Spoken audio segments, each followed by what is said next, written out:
नमस्कार दोस्तों, ढोल में पोल चैनल में आप सब मित्रों का हार्दिक अभिनंदन है। दोस्तों, हमारे देश में जब आर्य आए प्राचीन समय में, तो उन्होंने चरवाहे के रूप में आए थे मध्य एशिया से।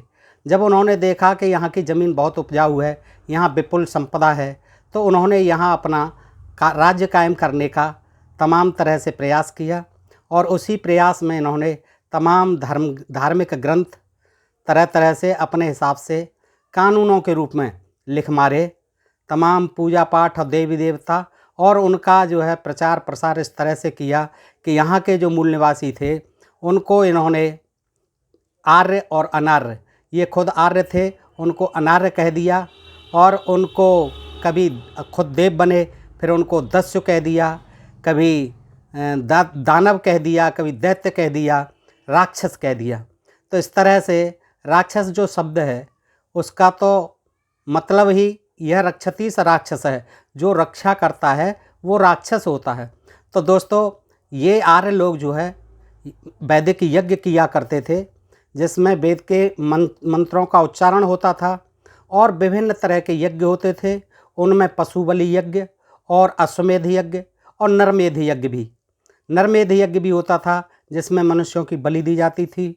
यहाँ के जो मूल निवासी थे, जिन्हें ये राक्षस कहते थे, वो इन यज्ञों का विरोध करते थे और उनमें बाधाएं डालते थे। तो उसी के कारण इनमें राक्षसों में और इन आर्यों में द्वंद्व युद्ध होते रहे। तरह तरह के ये शुरू से ग्रंथों में लिखा हुआ है, जितने भी युद्ध हुए हैं वो इसी कारण हुए। तो दोस्तों, आज हम देखते हैं वाल्मीकि रामायण में भी नरमेध यज्ञ का वर्णन है और मैं इस वर्णन को आपके समक्ष रखना चाहता हूँ।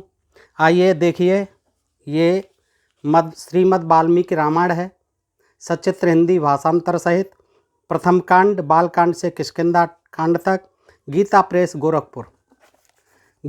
गोरखपुर। और ये प्रसंग आया है बालकांड 61वें सर्ग में और पेज नंबर है 146। अब मैं आपको पढ़ के सुनाता हूँ, ज़्यादा बड़ा मैटर नहीं है। आप सुनेंगे तो आप समझेंगे कि किस तरह से पहले यज्ञों का चलन था और उनमें न केवल पशु बल्कि मनुष्यों की भी बलि दी जाती थी। ये प्रस्तुत जो वृतांत है वो राजा अम्बरीश, जो कि इक्ष्वाक वंश के राजा थे और सगर के प्रपौत्र थे, उसी समय का है, उन्हीं के समय का है। तो राजा अम्बरीश को ब्राह्मणों ने सलाह दी और ब्राह्मण सलाह दिया करते थे कि पाप पुण्य के लिए, बहुत पाप पुण्य कमाने के लिए, या राज्य प्राप्त करने के लिए, या धर्म कमाने के लिए, या स्वर्ग प्राप्त करने के लिए यज्ञ कीजिए। तो कभी अश्वमेध यज्ञ, कभी राजसूय यज्ञ राजाओं से ये करवाते रहते थे। तो दोस्तों, इसी तरह से अम्बरीश राजा को भी सलाह दी गई और उन्होंने अश्वमेध यज्ञ का आयोजन किया। उसके संदर्भ में मैं आपको पढ़ के सुनाता हूँ इसी रामायण से, वाल्मीकि रामायण से, कि एतस्मिन्नेव काले तो अयोध्या व्याध पत्र महान अम्बरीश इति ख्यातो षष्ठम समप चक्र में। उन्हीं दिनों अयोध्या के महाराज अम्बरीश एक यज्ञ की तैयारी करने लगे। तस्य वे यजमानस्य पशुमिंद्रो जुहार्षय प्रणष्टे तपसो विप्रो राजान मिदम ब्रवीत। तब वे यज्ञ में लगे हुए थे। उस समय इंद्र ने उनके यज्ञ पशु को चुरा लिया। जब वे यज्ञ में लगे हुए थे राजा अम्बरीश, तो इंद्र बाधा डालता था। इंद्र इसलिए बाधा डालता था कि कहीं ये इतना तप न कर ले, तपोनिष्ठ न हो जाए कि मेरे राज्य को ही हड़प ले। इंद्र को हर समय अपने राज्य के जाने का भय रहता था, तो वो इन कामों में, जहाँ भी लोग तपस्या करते थे, बाधा जरूर डालता था। तो उसने ये काम यहाँ भी किया इंद्र ने, कि जब राजा अम्बरीश यज्ञ कर रहे थे, उस समय वो आते हैं इंद्र जी, और उनका जो यज्ञ पशु था उसको चुरा ले गए। पशुर व्याध तो राजन प्रणष्टस्तव दुर्न्यात अरक्षितारम राजानाम ग्रंथिम दोषा नरेश्वर। राजन, जो पशु यहाँ लाया गया था वह आपकी दुर्नीति के कारण खो गया। नरेश्वर, जो राजा यज्ञ पशु की पुरोहित कहते हैं, जो राजा यज्ञ पशु की रक्षा नहीं करता उसे अनेक प्रकार के दोष नष्ट कर डालते हैं। ये आपने क्या कर दिया, आपका यज्ञ पशु ही चोरी हो गया, और ये आपके लिए अधर्म है और बहुत बड़ा दोष है। प्रायश्चितम महद्दे चेतनरम वा पुरुषर्भ आन यस्यो पशुम शीघ्रम यावतम करम प्रवर्तते। 8वां श्लोक है ये। पुरुष प्रवर जब तक कर्म का आरंभ होता है उसके पहले ही खोए हुए पशु की खोज कराकर उसे शीघ्र यहाँ ले आओ, अथवा उसके प्रतिनिधि रूप से किसी पुरुष पशु को खरीद लाओ। यही इस पाप का महान प्रायश्चित है। या तो उस पशु को ले आओ या फिर उसके बदले किसी पुरुष को पशु बना दिया जाता था यज्ञ का, तो पुरुष पशु को खरीद लाओ। यही इस पाप का महान प्रायश्चित है। उपाध्याय वचः श्रुत्वा स राजा पुरुषर्भव अन्वेयसम महाबुद्धि पशुम गोविसहस्रशः। 9वां श्लोक। पुरोहित की यह बात सुनकर महाबुद्धिमान पुरुष श्रेष्ठ राजा अम्बरीश ने हजारों गौओं के मूल्य पर खरीदने के लिए एक पुरुष का अन्वेषण किया। उसकी खोज में निकले। 1000 गौओं के बदले एक यज्ञ पुरुष को खोजने निकले। देशांजनम पदास्तानां नगराणि वनानि च आश्रमाणि च पुण्यानि मार्गमाणो महीपतयः सह पुत्र सहितं तातः सभायं रघुनंदनः भृगुतुंगे समासीन मृत्विकं संददर्शः। तात रघुनंदन विभिन्न देशों, जनपदों, नगरों, वनों तथा पवित्र आश्रमों में खोज करते हुए राजा अम्बरीश भृगुतुंग पर्वत पर पहुँचे और उन्होंने पत्नी तथा पुत्रों के साथ बैठे हुए ऋचिक मुनि का दर्शन किया। ऋचिक मुनि के पास पहुँच जाते हैं भृगुतुंग पर्वत पर। तमुवाच महातेजा प्रणम्याभिप्रसाद्य च महर्ष तपसाम दीप्तिम राजर्षिर्मित प्रभ। श्लोक नंबर 12। अमित कांतिमान एवं महातेजस्वी राजर्षि अम्बरीश ने तपस्या से उद्दीप्त होने वाले महर्षि ऋचिक को प्रणाम किया और उन्हें प्रसन्न करके कहा, पुष्टाम सर्वत्र कुशलम ऋचिकम तमिदम वचः गवाम सत्सहस्रेण विक्रीणीय से सुतम यदि यशोर्थे महाभाग कुलकृत्यो अस्मि भार्गवः। पहले तो उन्होंने ऋचिक मुनि से उनकी सभी वस्तुओं के विषय में कुशल समाचार पूछा। उसके बाद इस प्रकार कहा, महाभाग भृगुनंदन, यदि आप 1,00,000 गौएं लेकर अपने एक पुत्र को पशु बनाने के लिए बेचें तो मैं कृतकृत्य हो जाऊंगा। क्या कहा राजा अम्बरीश ने कि हे ऋषि महाराज ऋचिक जी, आपसे मैं अनुरोध करता हूँ, निवेदन करता हूँ कि आप 1,00,000 गौएं ले लीजिए और अपने एक पुत्र को पशु बनाने के लिए बेचें तो मैं कृतकृत्य हो जाऊंगा। इतना मुझ पर आप आभार कीजिए। सर्वेम परगतादेशाम यज्ञियम न लभे पशुम दातुर्महर्ष मूल्येन सुतमेकमितो ममम। मैं सारे देशों में घूम आया परंतु कहीं भी यज्ञोपयोगी पशु नहीं पा सका। अतः आप उचित मूल्य लेकर यहाँ मुझे अपने एक पुत्र को दे दीजिए। उनके ऋचिक मुनि के 3 पुत्र थे। एव मुक्तो महातेजा ऋचिकस्त ब्रवीद वचः नाहम ज्येष्ठम नरश्रेष्ठ विक्रीणीयाम कथंचन। उनके ऐसा कहने पर महातेजस्वी ऋचिक बोले, नरश्रेष्ठ, मैं अपने ज्येष्ठ पुत्र को तो किसी तरह नहीं बेचूंगा। ऋचिकस्य वचः श्रुत्वां तेषां माता महात्मनां उवाचः नरशार्दूलम ऋषमिदं वचः।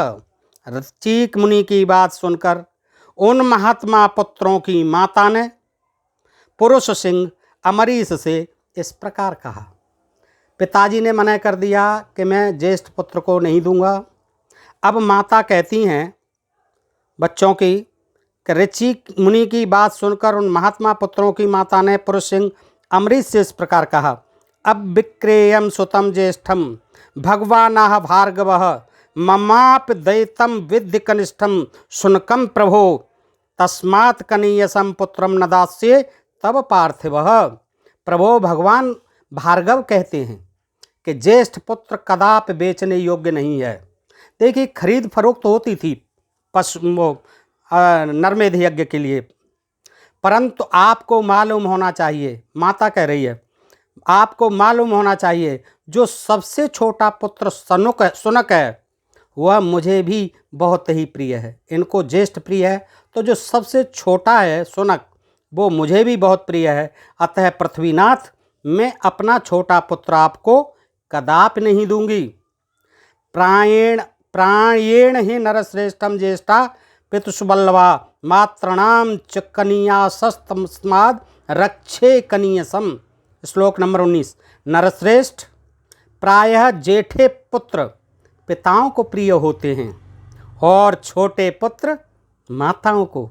अतः मैं अपने कनिष्ठ पुत्र की अवश्य रक्षा करूँगी।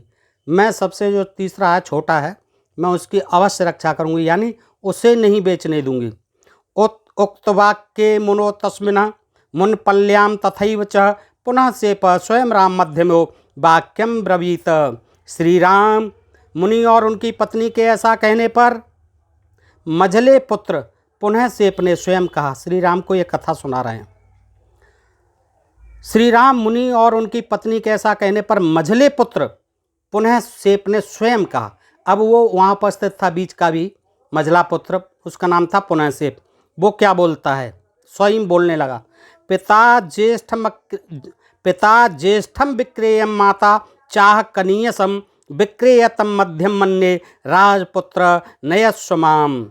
21वां श्लोक। राजपुत्र पिता ने ज्येष्ठ को और माता ने कनिष्ठ पुत्र को बेचने के लिए अयोग्य बतलाया है। अतः मैं समझता हूँ इन दोनों की दृष्टि में मझला पुत्र ही बेचने के योग्य है, इसलिए तुम मुझे ही ले चलो। उसने स्वयं कह दिया बीच वाले ने, मझले ने, पुनः सेप ने, कि महाराज वो बड़ा ज्येष्ठ जो है पिताजी का प्यारा है, जो छोटा है वो माताजी का प्यारा है, तो फिर बीच का ही रह गया बेचने योग्य, तो आप मुझे ही ले चलो। अथम राजा महाबाहो वाक्यांते ब्रह्मवादिनः हिरणस्य सुवर्णस्य कोटवी रत्नराशि गवाम सहस्रेण पुनः सेपम नरेश्वरः गृहीत्वा परम प्रीतो जगाम रघुनंदन। महाभाव रघुनंदन, ब्रह्मवादी मझले पुत्र के ऐसा कहने पर राजा अम्बरीश बड़े प्रसन्न हुए और 1 करोड़ स्वर्ण मुद्रा, रत्नों के ढेर तथा 1 लाख गऊओं के बदले पुनः सेप को लेकर वे घर की ओर चले। आप देखिए कितनी कीमत दे दी एक बेटे को खरीदने के लिए, एक व्यक्ति को खरीदने के लिए।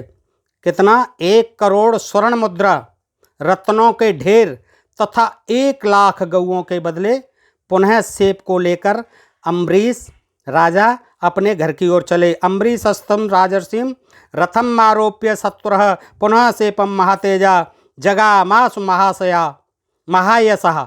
24वां श्लोक है। महातेजस्वी महायशस्वी राजर्षि अम्बरीश पुनः सेप को रथ पर बिठाकर बड़ी उतावली के साथ तीव्र गति से चले। पुनः सेपम नरश्रेष्ठम गृहीत्वा च महायशा व्यस्त्रमत पुष्करे राज्य मध्याह्ने रघुनंदन। ये 62वां सर्ग, ये श्लोक नंबर 1। सतानंद जी बोले, सतानंद जी बता रहे हैं रामचंद्र जी को ये कथा।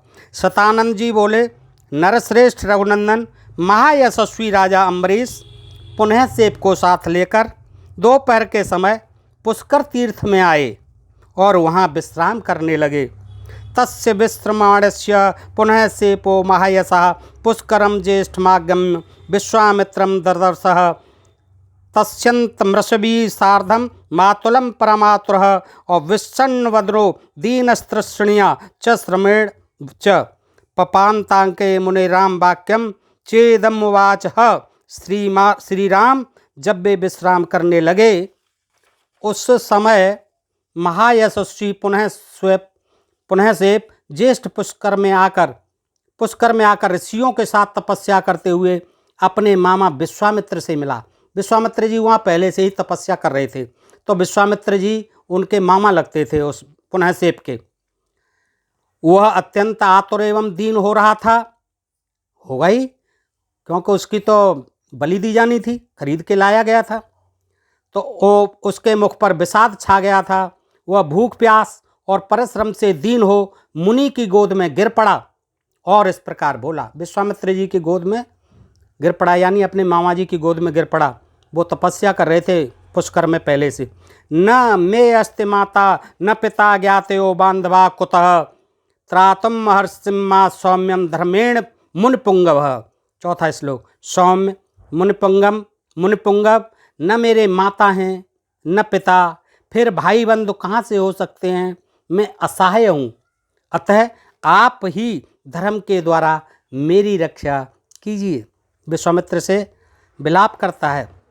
त्राता त्वं नरश्रेष्ठम सर्वसा त्वं भावना राजा चकृतकार्य स्यादहम दीर्घायुर्व्यय स्वर्गलोक मुपाश्रियाम तपस्तत्वा हिरण्योत्तमम। नरश्रेष्ठ, आप सबके रक्षक तथा अभीष्ट वस्तु की प्राप्ति कराने वाले हैं। ये राजा अम्बरीश कृतार्थ हो जाएं और मैं भी विकार रहित दीर्घायु होकर सर्वोत्तम तपस्या करके स्वर्गलोक प्राप्त कर लूं, ऐसी कृपा कीजिए। इनका भी काम हो जाए अम्बरीश जी का, और मेरी भी उम्र लंबी हो जाए। कोई ऐसा यत्न करिए कि मैं बच जाऊं और मेरी उम्र लंबी हो जाए। विश्वामित्र से याचना कर रहा है। समे नाथो यनाथस्य भवभव्येन चेतसा पितेव पुत्रम धर्मात्म स्त्रास्त महर्षि किल विषातः। धर्मात्मन, आप अपने निर्मल चित्त से मुझ अनाथ के नाथ असहाय के संरक्षक हो जाएं। आप मुझ अनाथ के नाथ और मेरे संरक्षक हो जाइए। जैसे पिता अपने पुत्र की रक्षा करता है, उसी प्रकार आप मुझे इस पाप मूलक विपत्ति से बचाइए।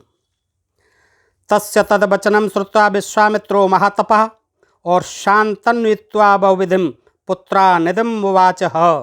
पुनः सेप की वह बात सुनकर महातपस्वी विश्वामित्र उसे नाना प्रकार से सांत्वना दे अपने पुत्रों से इस प्रकार बोले।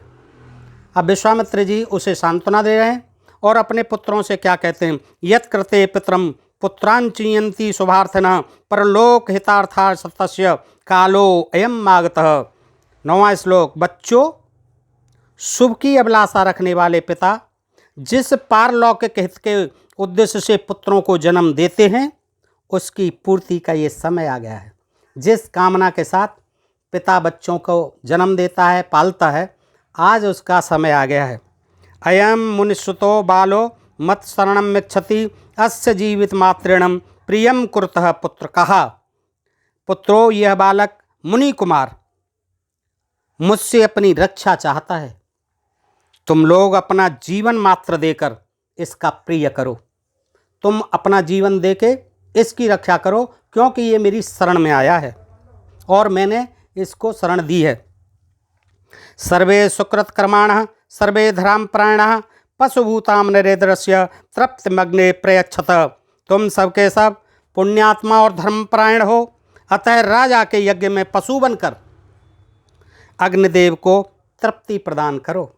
विश्वामित्र जी कहते हैं अपने बच्चों से कि आप जाइए अम्बरीश के यहाँ पशु बनिए और अग्निदेव को तृप्ति प्रदान करिए। नाथवांश पुनः सेपो यज्ञश्चा विघ्नो भवेत देवस्ताश्च सूर्यम चाप कृतम वचः। इससे पुनः सेप सनात होगा। राजा का यज्ञ भी बिना किसी विघ्न बाधा के पूर्ण हो जाएगा। देवता भी तृप्त होंगे और तुम्हारे द्वारा मेरी आज्ञा का पालन भी हो जाएगा। मुनेस्तद्वचनं श्रुत्वा मधुच्छन्ददाय सुतः साभिमानं नरश्रेष्ठ सलीलं मिद अमरुण।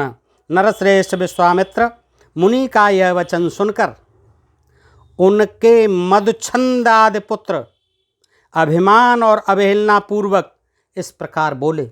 विश्वामित्र से मधुछंद आदि पुत्र क्या बोले? अवहेलना करते, उनके आज्ञा की अवहेलना करते हुए बोले, कृथमातम सुतान हित्वा त्राय से अन्य सुतम विभो अकार्य मम पश्यामी स्वयं मास में व भोजने।